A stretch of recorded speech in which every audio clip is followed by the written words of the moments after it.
What's up, family? So we got what Caitlin Clark and Kelsey Mitchell just did changes everything for the Fever from now on. So with no further ado, family, get this video a big thumbs up. It helps crush that YouTube algorithm. As always, we react to the video over here, and then I add my perspective, insight, and thoughts as I did watch the game. So with no further ado, family, let's get straight into the video. Did you see what happened in the last quarter of the game between the Fever and the Dallas Wings? When everyone thought the game was slipping away, Caitlin Clark decided to rewrite the script. 2 3-pointers in a row, like she was playing in her backyard. On the offensive end. 3 players in double figures. That Clark again with nasty. another 3. And when you think it can't get better, Kelsey Mitchell decides to join the show. There it is. And she buries the 3. I believe that's the moment when they actually gained the lead back. But man, Suddenly, the Fever was back in the game, like they'd hit a destruction mode button. But wait, that was just the beginning. Caitlin finished the night with numbers that are normal for her. 28 points. Caitlin had 28 points, 12 assists, 4 rebounds, 5 3-pointers. It was 100-93, family. I just want to give my input a little bit. As Arike tied the WNBA 3-point record, phenomenal game for Arike as she tried to carry the Dallas Wings. Even though I believe this was a revenge game, Nalisa Smith, she had 14 points, 3 blocks, 2 steals, 2 assists, 8 rebounds, 7 from 12 from the field, 0 for 1 for 3. She had a good game. A lot of people suggest that Timmy should be a starter over Nalisa Smith, but Smith put in some work this game. Not bad at all. Timmy and Lexi does have a more better movement when it comes into the chemistry. And then we got Boston, Leah Boston. She had 7 blocks, 2 assists, and 8 rebounds, 3 for 6 from the field, 50%. She did not do so bad, but I know she is more hungry to put the ball more on the floor and get more points. And her challenge is basically around the bigs, 6'7" centers like Cordorso and Cohen. Aaliyah Boston is 6'4", right? But if she bring the centers out more near the perimeter, maybe hit a couple of threes here and there, but perfect that mid range. That in and out game will definitely benefit and draw those big centers out towards Aaliyah Boston, and they could get drawn out. So she could do like a hezzy, a drop step, a step back, all that good stuff, and blow right past those big centers and be highly effective perfecting that mid range shot. So she could be a beast, and I believe she will be a beast to be able to put more points on the board. But let's continue, family. 12 assists, 4 rebounds, and 5 threes. And Kelsey, 36 points, 6 rebounds, and also 5 3-pointers. Talking about Kelsey Mitchell, man, 36 points, 6 rebounds, 5 3-pointers. She had 3 for 22, 5. She had 3 for 22 field goals. She was putting up shots. 5 for 7, 3-point in the field. She was shooting.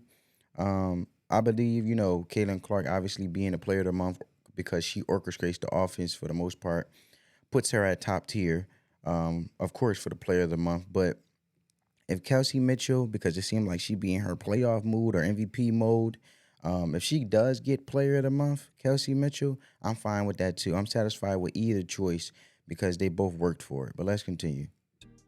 It's simply impossible to contain these two together. And you know what's crazier? This wasn't a one-off. The Fever is coming off a win against Angel Reese's Chicago Sky. YouTube Premium is ad-free. She used the ad, but man, it was a good game. While the ad was here, I might as well add a little bit more context. Lexi Hall, she had 6 points, 2 blocks, 1 steal, 5 rebounds, 4 assists, 2 for 4 from the field. This is expected of her, especially if she gets more points. That's a plus.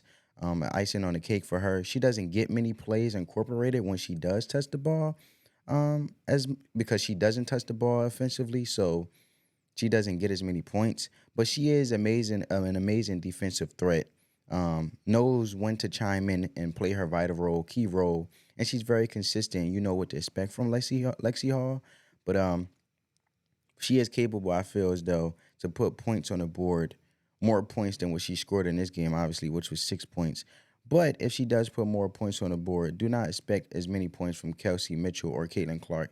It may be Caitlin Clark, and then Kelsey Mitchell may not have many points because Lexi Hall do, or maybe Kelsey Mitchell has a lot of points and Caitlin Clark didn't have a lot of points because Lexi Hall. So basically, I'm saying it's going to be a give and take because obviously them points are going to come from somewhere. So usually, if Lexi Hall is having, let's say, for instance, 20 points, it's because the other individuals that are very amazing and very effective, like Kelsey Mitchell and Caitlin Clark. Some of them, either one of those individuals dropped in points for Lexi Hall to gain those points. That's what I'm saying. But she's very consistent, a defensive threat. You know what to expect from her. But let's continue, family. They dominated on the road, and now they've done it again against the Dallas Wings. The Fever, who was seen as the underdog at the beginning of the season, is making everyone eat their words. Facts. Let's dive a little deeper into this epic performance by Caitlin Clark and Kelsey Mitchell, because what they did deserves to be dissected in detail. First, Caitlin Clark. This rookie is playing like the WNBA has been her home for years. 28 points is impressive on its own, but 12 assists. That shows she not only knows how to put the ball in the basket, but also has a unique court vision. She's making her teammates shine too. And those 5 3-point... Speaking of Caitlin Clark making her teammates shine, as we mentioned, she had 28 points. She had 7 turnovers, 12 assists, 1 steal, 4 rebounds, 10 for 19 from the field, 4 for 11 for 3-point. More points than turnovers, but she did have a slow start to the first half. As she did get her team involved, and she picked it up in the second half of the game. The turnovers wasn't bad, but let's calm down with the turnovers. Other than that, I have nothing bad to say. Caitlin Clark is phenomenal, man. Pointers. Clark is stretching the opposing defense like it's elastic, opening up spaces that didn't even exist before. Now, Kelsey Mitchell. 36 points. Kelsey's hand was on fire against the Dallas Wings. 6 rebounds show she's not just waiting for the ball to come to her, she's going after it. And she also hit 5 threes, matching Clark. When you have 2 players of this caliber hitting from long range like that, how do you defend? They're the Splash Sisters of the WNBA. Yes, they are. The most impressive part, they combined for 64 points. That's more than half of the team's total points. And we can't forget Clark's 12 assists. That means besides the points she scored, she created a bunch of opportunities for her teammates. It's the kind of game that elevates the level of the entire team. This duo is becoming one of the most feared in the league. They complement each other in a way that seems like they've been playing together for years, not just one season.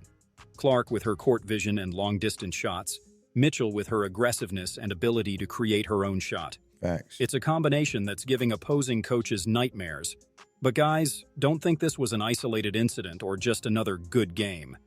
The Fever is on a streak that's making everyone take a second. Yeah, man. I think they won their last 5 games after the break, the Olympic break.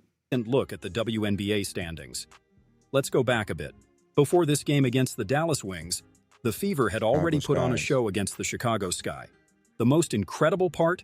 These 2 wins were on the road. Winning in the WNBA is already tough. Winning on the road is another level.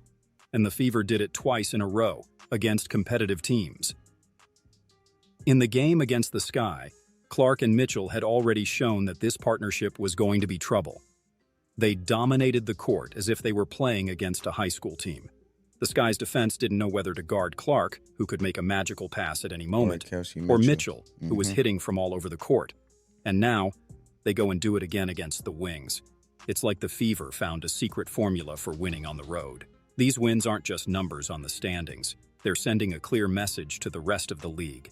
The Indiana Fever is no longer that team. That's those defensive stops that Lexi Hall is so effective at. That's why I said she's a defensive threat. Look at that, family. Look at that. Team you mark on the calendar Look. For winning on the road. These wins aren't just numbers on the standings. They're sending a clear message to the rest of the league. Lexi Hall. The Indiana Fever is no longer that team you mark on the calendar as an easy win. Now, Lexi Hall does a good job. Fever is no longer that team you mark on the calendar. Fever is no for winning on the road. These wins aren't just numbers on the standings. They're sending a clear message to the rest of the league. The Indiana And Sabali is taller than her. Fever is no longer that team you mark on the calendar as an Lexi easy Hall, win. obviously. Now, when other teams see the Fever on the schedule, they know they're going to have to sweat. And the most exciting part, it seems like the Fever is getting better with each game. It's as if each of these wins feeds the team. All right, family. Why is there's another ad break? I might as well add a little bit more context. I do believe, family, Hold up. Sorry, family. Where was we at? Where was we at? Winning in the WNBA is already tough. Winning on the Yeah, we already shown passed that. against the road. Sorry, family. The Indiana Okay. Fever it seems like the Fever is getting better with each game. They are getting It's as better if with each each of the- game. But I had a question, family. Because okay, so we had Dantas. She had 7 points, 3 steals, 1 block, 4 rebounds, free throw 2 for 2, 3-point 1 for 2, field goals 2 for 5. Not bad. Took care of the free throw line. Timmy, the center, played 9 minutes. She does need more minutes, I feel like, and a lot of individuals think that Timmy should start over. Nalissa Smith. Nalissa Smith, I feel like, has too many minutes. I think she played like 29 to 22 to 29 minutes. Do you guys think the offensive flow is better with Timmy, the center, or Nalissa Smith, the forward, on the Indiana Fever? I'm curious to get you guys' perspective on that. Overall, the team field goal percentage was 53%. 37 field goal wise, 37 to 70%. 3-point was 11 for 22, 50% overall as a team. Free throws overall as a team was 15 out of 17, 88.2%. The Indiana Fever, I feel like, shot really well on the floor, and I feel like I definitely agree with what he just said in regards of the team getting better every game. And then the Dallas Wings, Howard on the Dallas Wings was traveling a lot. Turnovers helped Indiana. Santu wasn't bad. She had 25 points. And Indiana was sending a lot of pressure to Enrique, allowing Santu to get hot. That was the only concern. So you sort of had to be able to be there and be highly effective on a defense stance and be moving, to stay in front of Santu and Enrique, who hit the NBA record. And this was her highest scored game of the season, I believe, because Enrique hit 36 points. Let's continue, family. These wins feeds the team's confidence, making them play even better in the next challenge. If they keep up this pace, I wouldn't be surprised at all if we see the Fever making some noise in the playoffs. But let's talk about a key piece in this evolution of the Fever that a lot of people are forgetting. Coach Christy Sides. She has evolved a lot. Coach Christy, yeah, she did. She has been doing better coaching. But my next question is, family, do you feel like, because there's 7 games left in the regular season, do you guys feel like the Indiana Fever will win the next game to be positioned to be in the playoffs? Because they only need one more game. I believe they have to win 6 games. They had to win 6 games, and I think they have to win one more game to be positioned, better in this playoff run, as they are the 6th, I believe, in the conference. The Indiana Fever. Correct me if I'm wrong, because I'm always open to the possibility of being wrong. Sides is doing a phenomenal job in developing the team's chemistry. At the beginning of the season, it sometimes looked like the Fever was playing playground basketball, every player for themselves. Now, it's a true ballet on the court. The players know exactly where their teammates will be. And let's talk about the tactical evolution. Christie has clearly studied the strengths of each player and is designing schemes that maximize these talents. Another crucial point: defense. At the beginning of the year, the Fever was giving up easy points, but now they're defending as if their lives depended on it. They are. And we see a lot of this in Lexi Hall. She fights for every play as if it were the last. The Fever now looks like a completely different team from the one that started the season. Clark and Mitchell together are a combination that could dominate in the playoffs. The most incredible thing is how they complement each other. Clark has this absurd court vision and the ability to make passes that leave everyone with their mouths open. Mitchell is a scoring machine, capable of creating her own shot in complicated situations. Together, they form a nightmare for any. Kelsey Mitchell just be moving, man. She's like a Klay Thompson, because she always know how to get those pocket 3-pointers, or, above the arc, or at the wing of the court, being able to hit those 3-pointers at crucial moments. And she's always cutting. She's always cutting to the corner, cutting around the basket, always moving, man. Highly effective. She's been playing with the Indiana Fever since 2018. I feel like the visibility she truly deserves and is overdue, right? Defense. And look at how this affects the other players. The confidence that Clark and Mitchell pass on to the rest of the team is contagious. Suddenly, everyone on the Fever is playing at a higher level. It's as if their excellence raised the standard for everyone. Another important point, the way they handle pressure. In decisive moments, both Clark and Mitchell want the ball. They're not afraid of the moment. This gives enormous security to the team in the final minutes of tight games. And we can't forget the fun factor. You can see they're having fun on the court. That makes all the difference. Confidence. Their confidence is building up game by game as they take it game by game, and they're being highly effective on taking it game by game instead of succumbing to the pressure of the media and so forth. They're just staying focused and doing their thing, man. Basketball played with joy is basketball played at another level. In the end, Clark and Mitchell aren't just the present of the Indiana Fever, they're the future. And from what we're seeing, this future promises to be bright. And all of this is reflecting in the league standings. Remember the beginning of the season? The Fever was practically a wild card, everyone saying it was going to be another year of rebuilding, that maybe in 2 or 3 years they'd be competitive. Well, guess what? The future arrived earlier. With this win against the Dallas Wings, the Fever now has a record of 17 wins and 16 losses. For a team that many thought would be fighting not to be the worst in the league, this is insane. But the craziest thing is this. They're not just in the fight for the playoffs, they're practically guaranteed. The Chicago Sky, which has Angel Reese, is down there with 11 wins and 21 losses in 8th position. And the Fever has already opened up a huge advantage. And check out this craziness. The Fever still has real chances of passing the Seattle Storm in the standings. I believe they will, family. Do you believe that Indiana Fever will pass the Seattle Storm? This completely changes the playoff scenario. The Fever won't be I feel like they'll just win one more game, man. They could do it. that team everyone wants to face in the first round anymore. Now, they're the team no one wants to face. Imagine being one of the top teams and having to face Caitlin Clark and Kelsey Mitchell in a best-of-3 series. It's enough to give you chills. And there's more. With this moment they're living, the confidence factor will be crucial in the playoffs. The Fever is entering this final stretch believing they can beat anyone. How confident is this team right now? Coming in hot. Wow. Opening the door. That makes all the difference when the pressure increases. Another important point, the Indiana team is gaining experience in decisive games now. Each of these tight wins is a learning experience for the playoffs. When the time comes, they won't disappoint. And there's more. The Fever is reaching the playoffs with zero pressure. Everyone already thinks they've done more than Look at that pass, man. It was a lot of back and forth against the Dallas Wings. They was going up and down the floor, back and forth, back and forth. A lot of misses in the first half, a lot of a lot of back and forth, man. expected just by getting there. You know what that means? That they're going to play loose without fear of making mistakes. And a team that plays without fear is very dangerous.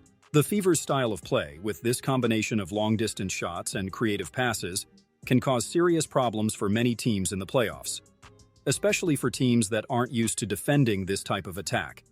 And we can't forget the surprise factor. Many teams might underestimate the Fever based on the franchise's recent history, but whoever does that will regret it. This isn't that Fever from years ago anymore. It's a new team, with a new mindset. But perhaps the most important factor is And quick question, family. Do you guys feel like Kelsey Mitchell will stay with the Indiana Fever? I hope so. I believe she will if they give her a max deal. But if Diana Taurasi end up leaving Phoenix, I believe Phoenix is going to try to pick up Kelsey Mitchell desperately. That's just my opinion. Comment down below yours. evolution. The team has improved a lot throughout the season. And if they keep evolving at this pace, what if Clark and Mitchell arrive at the playoffs even better than they are now? It's a scary scenario for other teams. Of course, let's not get ahead of ourselves. Winning the title would still be quite a feat. But making noise in the playoffs, eliminating a favorite, reaching the finals, all of this seems increasingly possible. And you know what's most exciting? Regardless of the final result, this is just the beginning. With Clark, Mitchell, and company, the Fever is building something special, something that could dominate the league for years. So get ready, because the WNBA playoffs this year promise to be epic. And the Indiana Fever, well, they might be the most exciting story of this postseason. Now, I really want to know your opinion. Do you think the Fever has real chances of winning the title this year? How far do you think Caitlin Clark and Kelsey Mitchell can take this team? Are we seeing the birth of a new See, I don't want to get too ahead of myself. I believe they will be phenomenal. I believe they can. I believe they will get the title and can get the title. But I'm just taking it game by game, family. What do you believe the chances are that the Indiana Fever will get the title? Comment down below. dynasty in the WNBA? Leave your guess in the comments. I love reading your theories and predictions. Sometimes you see things I hadn't even thought of. And look, if you enjoyed this Well, all right, family. I hope you guys enjoy my perspective, insights, and thoughts. Comment down below your perspective, and if you have any commentary in regards to the questions I asked, feel free, man. I'm just here to have a conversation, talk some basketball, and have and pour some value into you guys. Give this video a big thumbs up. On that note, family, peace.